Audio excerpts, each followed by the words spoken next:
Muy buenas tardes a todos, estamos aquí en Razón y Justicia, un programa del Instituto de Altos Estudios Jurídicos de Jalisco. Me acompaña mi amigo, compañero y también colega, el doctor Águila Carretero. Gerardo, bienvenido. Muchas gracias, qué bueno estar aquí en este tipo de paneles tan interesantes en relación al derecho. Y también está con nosotros el doctor David Mora Cortés, quien es especialista precisamente en los temas de lo que se ha configurado en los últimos tiempos de movimientos armados, movimientos reivindicatorios por la justicia social. Y hoy queremos tratar un tema que es por demás interesante. Yo recuerdo el 1 de enero de 1994, el levantamiento del Ejército Zapatista de Liberación Nacional. ¿Lo recuerdas, Gerardo?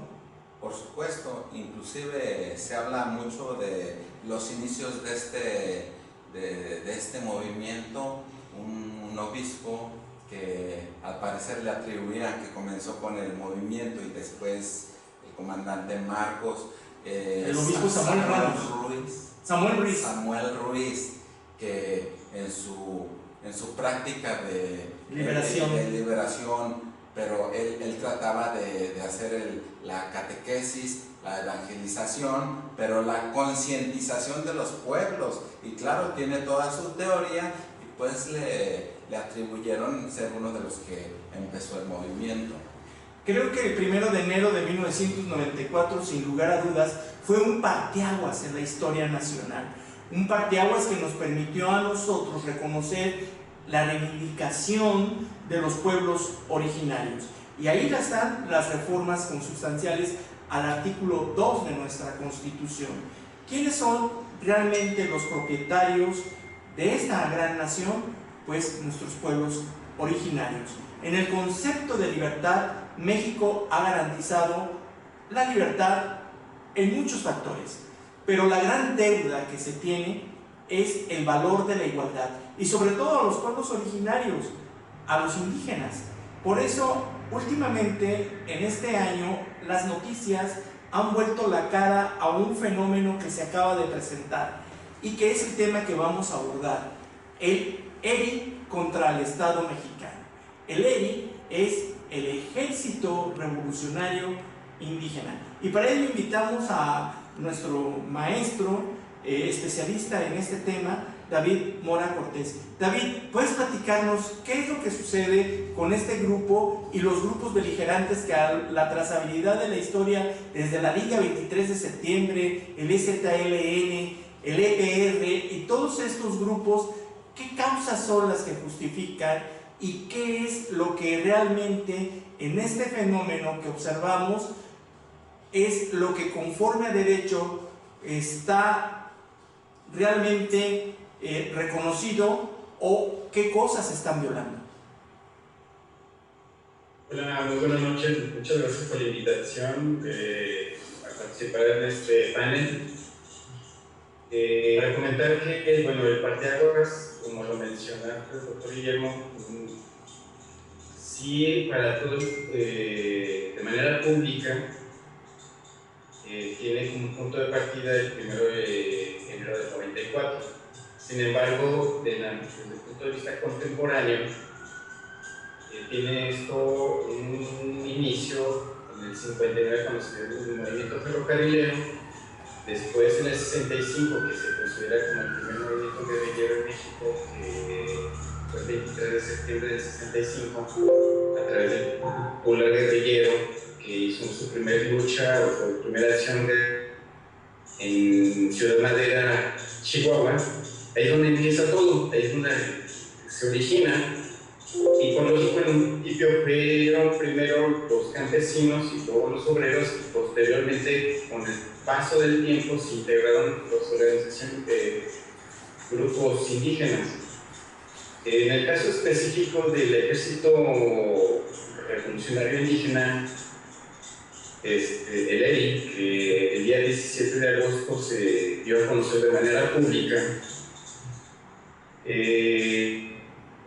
Chiapas hace de manera pública, a través de una página de internet que es una plataforma de redes sociales que se conoce como Facebook, se da a conocer públicamente y presenta una declaratoria de guerra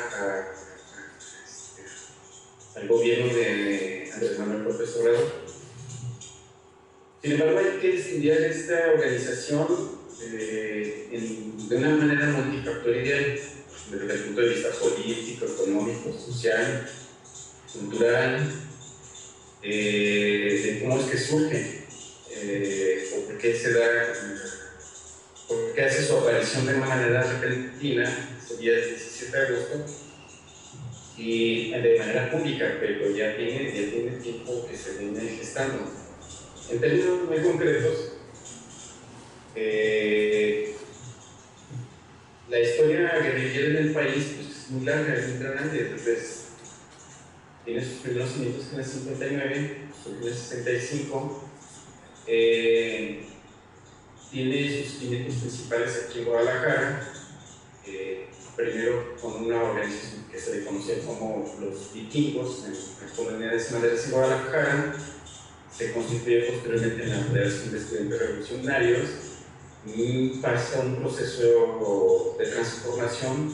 Se llega a una serie de organizaciones guerrilleras. Posteriormente se crea la Liga 23 de septiembre. Posteriormente desaparece. Surge la Unión del Pueblo, que ese es el punto de partida ahí de ahora sí de las organizaciones guerrilleras modernas aquí en el país. Luego surge el Partido de los Pobres, se une posteriormente con otras organizaciones y en términos muy concretos son 95 organizaciones guerrilleras las que han existido en el país de 1965 a la fecha. Sin embargo, de esas 95 organizaciones guerrilleras, 43 son efímeras. Lo menciono por lo siguiente, porque esta organización del Ejército Popular Indígena, del Ejército Revolucionario Indígena, sin ánimo de otra situación, pues se le considera actualmente, tanto para las instancias de inteligencia oficial, como por parte de los miembros activos y los que ya no están activos de las organizaciones guerrilleras, no consideran a este movimiento político armado, que si se les dice a las organizaciones guerrilleras, se les dice movimientos políticos armados. Esa organización no lo consideran como seria, o lo consideran como una organización que posiblemente lo más seguro es que va a ser efímera. Entonces, por lo tanto, de ahí es lo que hago el comentario. Históricamente, de 65 al día de 1965 a la fecha, de las 95 organizaciones que están registradas, de un modo u otro hicieron su aparición pública, 43 fueron efímeras. Y se cree, muchos de ellos dicen que va a ser efímera, es el Ejército Revolucionario Indígena va a ser efímera por varias razones. Una, porque se considera o se cree que es un grupo disidente del Ejército Zapatista de Liberación Nacional, o bien es una imagen, es una simulación de una separación del Ejército Zapatista de Liberación Nacional simplemente para hacerse notar de una diferencia que existe actualmente en el Ejército Zapatista de Liberación Nacional con el gobierno que encabeza Andrés Manuel López Obrador. Esa es una línea. La otra línea es que hay una división muy pequeña de algunos miembros que formaban parte del Ejército Zapatista de Liberación Nacional por un tema específico de una controversia de molestia por el proceso de toma de decisiones al interior de la Comandancia General, por un tema de negocios, porque hace poco, el día 22 de agosto, hubo un conflicto hace unos días, por el tema de se quemaron de intencional varias bodegas cafetaleras en Chiapas que estaban bajo el control del Ejército Zapatista de Liberación Nacional, y entraron en controversia estas organizaciones junto con una instancia que se llama es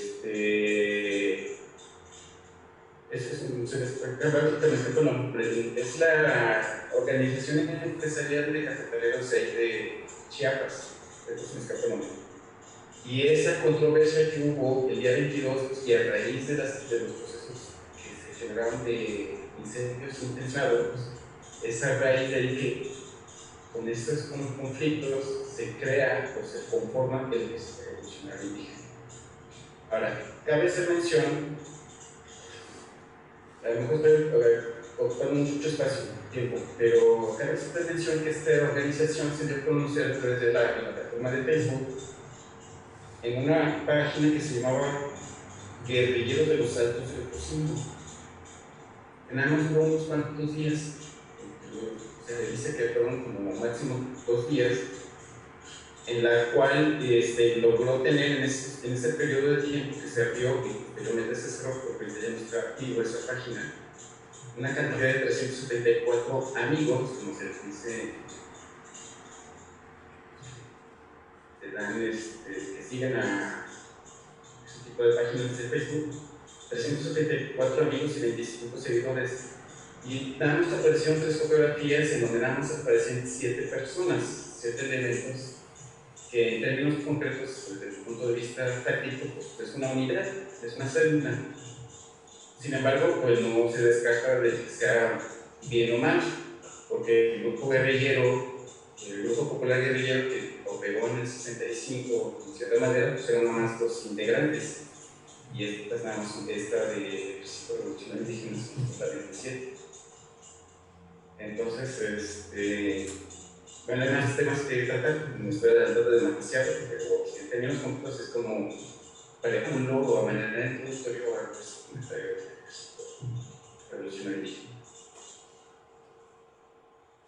Bien, aquí lo interesante sería ver en qué concepto se tiene a este grupo guerrillero, porque dentro del ámbito internacional, bueno, está esa organización que se llama beligerante, que los estados del derecho internacional o el Estado mexicano pueda llegar a reconocer, y entonces entra dentro de un ámbito de normas internacionales. Pero pues una de las cualidades que debe de tener un grupo beligerante es efectivamente tener un gran dominio, un dominio de gran parte de la región de un estado del derecho internacional.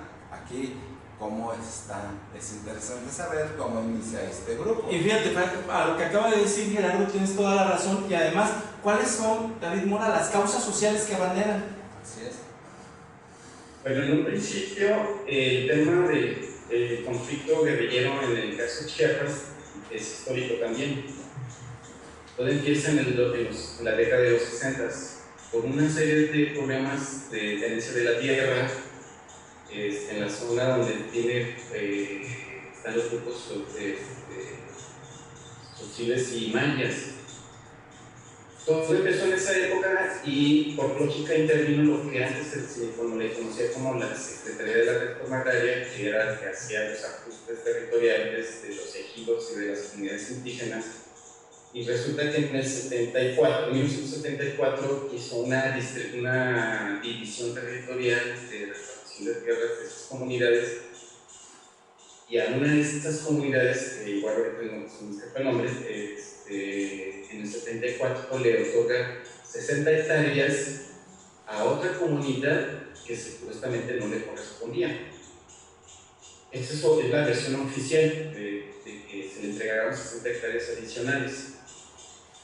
Aunque estas organizaciones indígenas lo que dicen es que fueron más de 100 hectáreas el problema. Entonces, a raíz de esa delimitación territorial de las tierras comunales que hizo la Secretaría de la Reforma Agraria, en su momento fue la que empezó a generar toda esta serie de conflictos. Ese es el principal origen. Luego, posteriormente, lo que se generó fue la intervención de muchas personas y empresas extranjeras en la zona para la extracción de uranio y fósforo, sobre todo de uranio, perdón. Fósforo, algunas piedras que tienen fósforo, el uranio, uno de los principales, cuestiones de esos recursos naturales.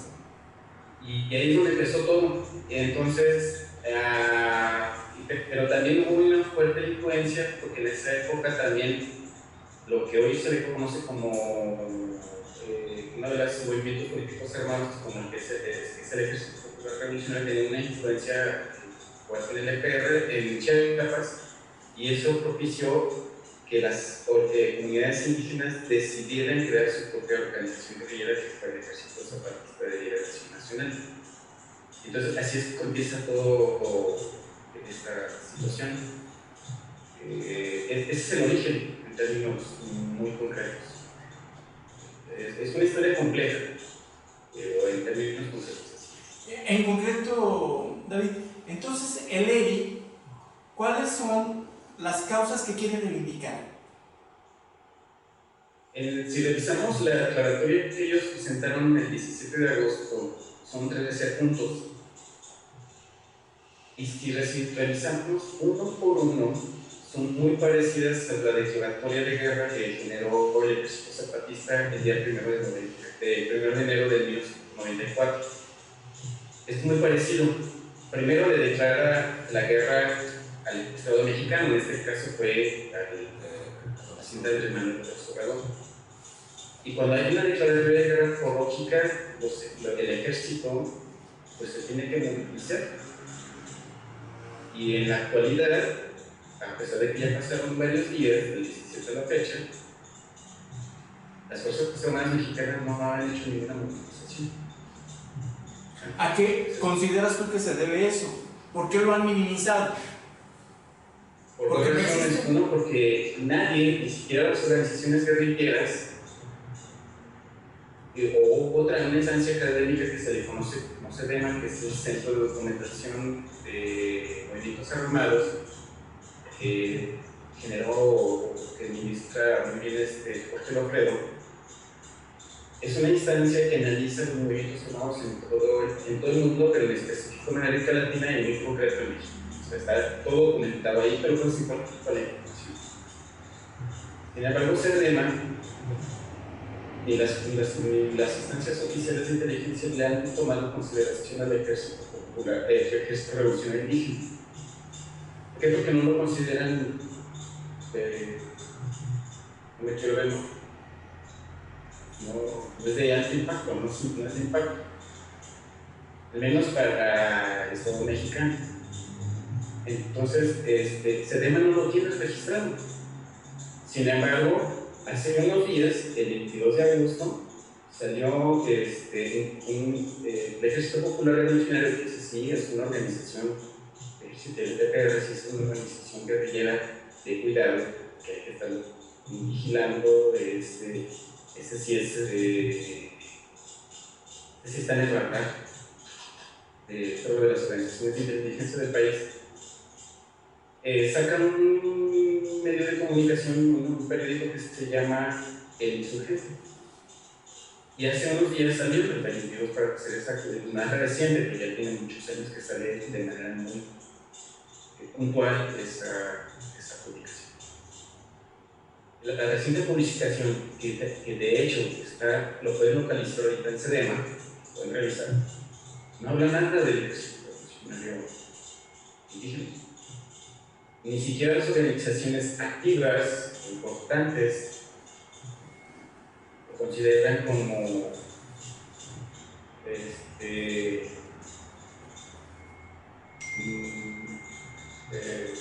no para no usar una mala, para no equivocarme, de una manera muy coyuntural, no es atractivo, pues, desde el punto de vista político mexicano. Pero desde el punto de vista social sí. Les voy a decir por qué. Porque algo está sucediendo en Chiapas. a lo mejor es el tema de la industria cafetalera, hay un problema interno, que es lo que detonó,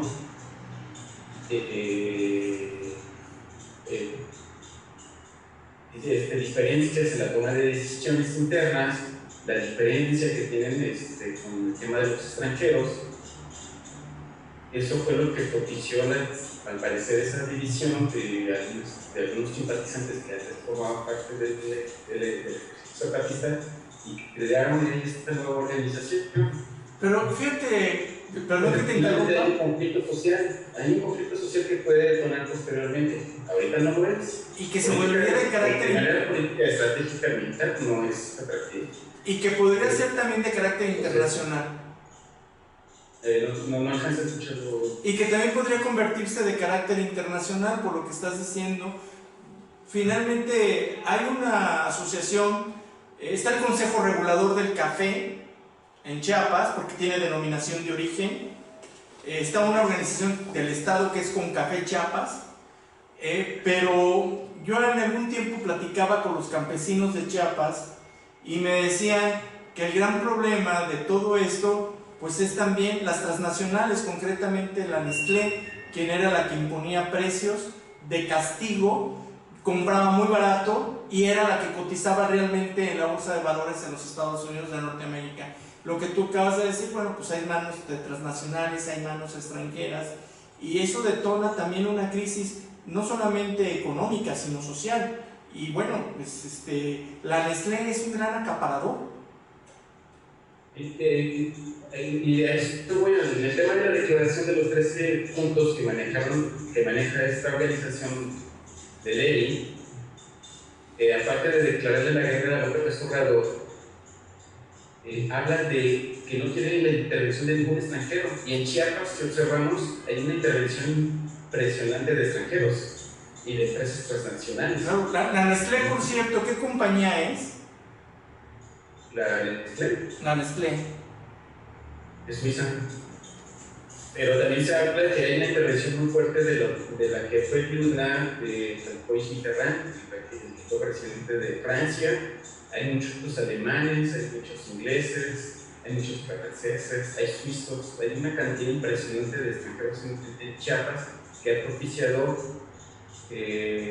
molestia al interior de las filas de Liberación Nacional. Que lógico, no se da como se debe ganar. Que por cierto, los sentimientos de la nación no son de Guerrero, ya lo sabemos, son de José María Morelos y Pavón. Y uno, aparte de los sentimientos de la nación, establecía que los empleos y las propiedades deben de ser para los americanos, valga la redundancia, de la América septentrional, para los pueblos originarios.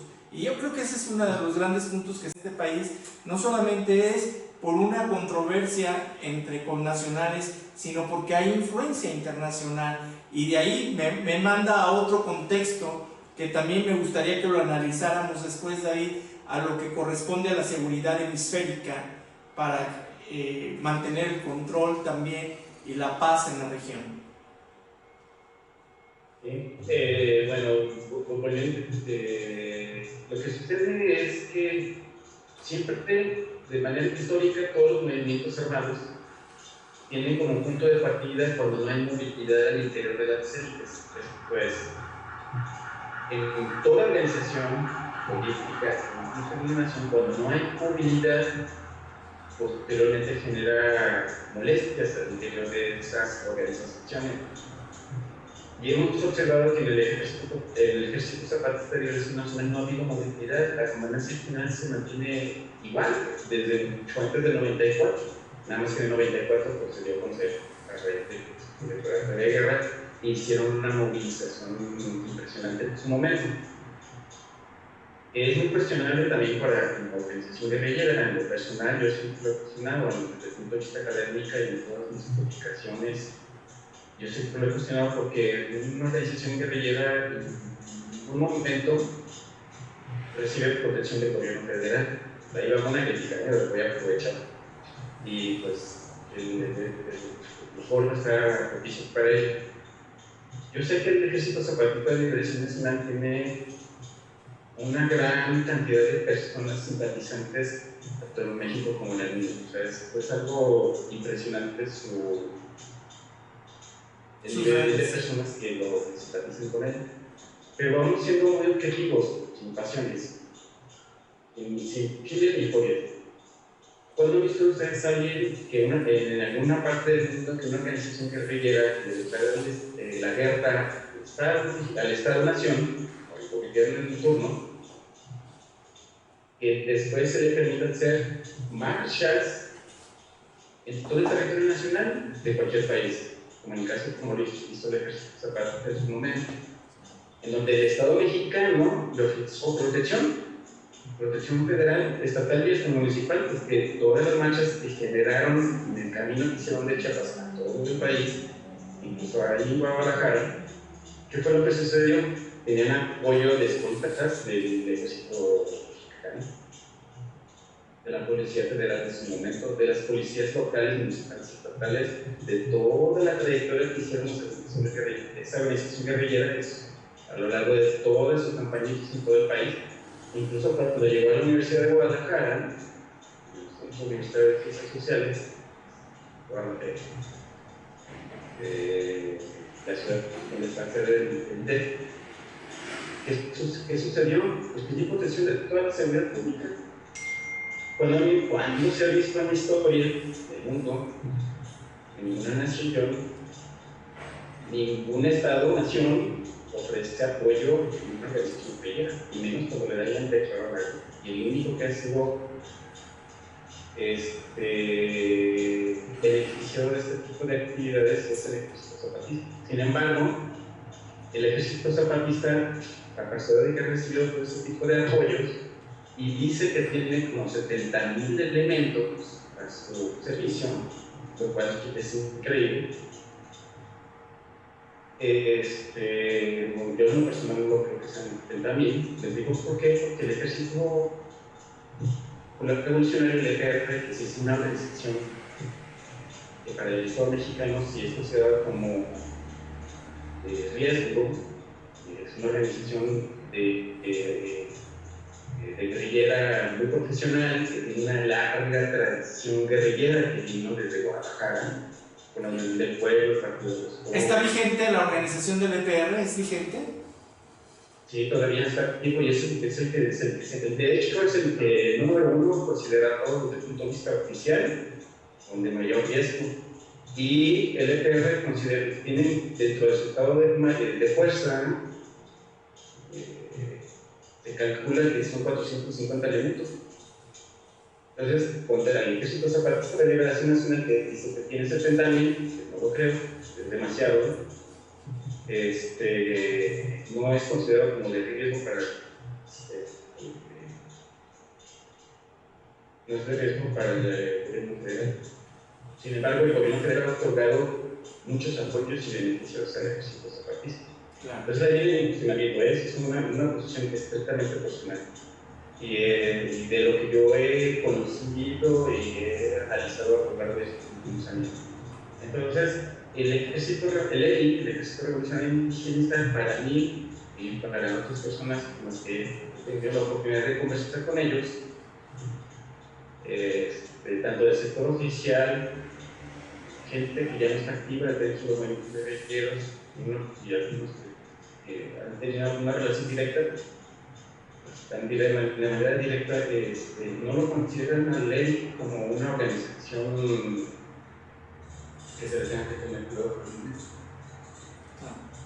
Pues Gerardo, estamos a punto de concluir esta primera parte de el ERI contra el Estado mexicano. Claro, son dos partes, la hemos dividido. En esta primera parte, ¿algo que quieras agregar o preguntarle a David? Pues sobre todo que siempre hay que considerar que no hay enemigo pequeño y que, pues, por ejemplo, en el caso de Chiapas, pues tiene una historia de organizaciones de indígenas. Recuerdo la Comisión Nacional Indigenista de 1974, en adelante, bueno, posteriormente el Ejército Zapatista Revolucionario, el ERI, bueno, pues hay que considerar estos grupos, ¿verdad? No hay que mirarlos soslayadamente como no peligro, porque soy de la opinión que no hay enemigo pequeño y debería estar bajo la lupa o la vista, ¿verdad?, del Estado mexicano. David, antes de concluir esta primera parte contigo, porque luego entraremos ya en la segunda parte, en otra intervención, sobre las cuestiones sociojurídicas y económicas de los factores de riesgo en la aparición de estos grupos de movimientos armados. Para concluir, ¿algo que quieras agregar en esta primera parte? Bueno, hay que considerar que las organizaciones guerrilleras, en el estricto sentido, efectivas desde el punto de vista científico-social, pues no hay que verlos como malos. O sea, históricamente todos los estados-nación han surgido de movimientos guerrilleros, todas, incluyendo México. Empezamos con la independencia, Hidalgo, en su momento fue insurgente. Hubo insurgencia por el lado de los liberales y los conservadores. En la Revolución Mexicana también hubo insurgencia, realizada por Madero, más que le decimos justamente de otra manera, revolucionarios. Estados Unidos, George Washington en su momento pues tuvo actividades guerrilleras en su momento, y así sucesivamente. Y en la actualidad pues hemos tenido presidentes latinoamericanos que tuvieron, o sea, utilizaron sobre las armas como parte de la actividad política. Hay que reconocer que las organizaciones guerrilleras son en realidad movimientos políticos armados. ¿Cuál es la diferencia con un partido político?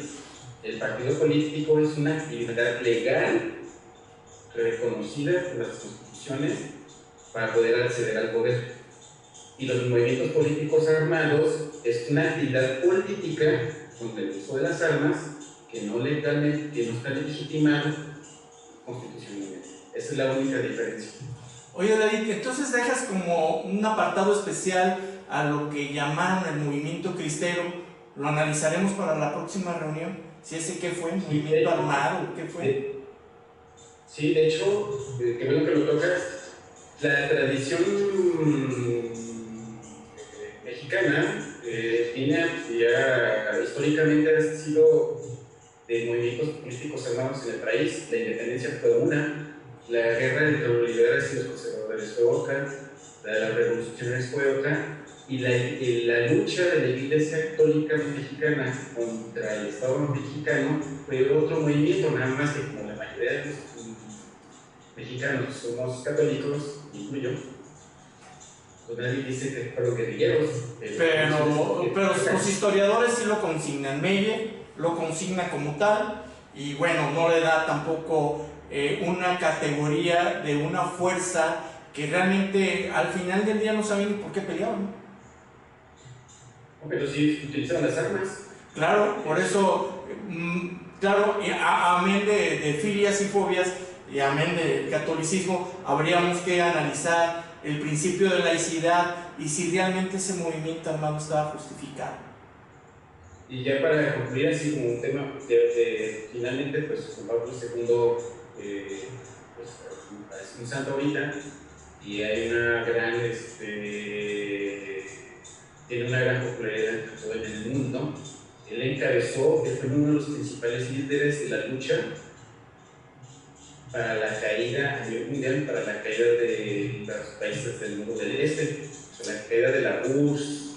Y la encíclica papal de Pablo VI, que reivindica precisamente la idea de la separación de la Iglesia-Estado, bajo el principio de que son dos cuestiones totalmente diferentes y cuales no se pueden confundir en un Estado laico como el nuestro. Pero ¿qué les parece, amigos? Si con los especialistas que hoy nos acompañan, Gerardo, David Mora, vamos a analizar precisamente el movimiento armado que conocimos como también la guerra cristera, y también hacer referencia en la actualidad a los efectos socioeconómicos y jurídicos que existen en ley contra el Estado mexicano. Por lo pronto y por esta tarde, muchas gracias. Nos estaremos viendo en la próxima sección de Razón y Justicia. Gracias, David. Gracias, Gerardo. Gracias a todos. Hasta la próxima.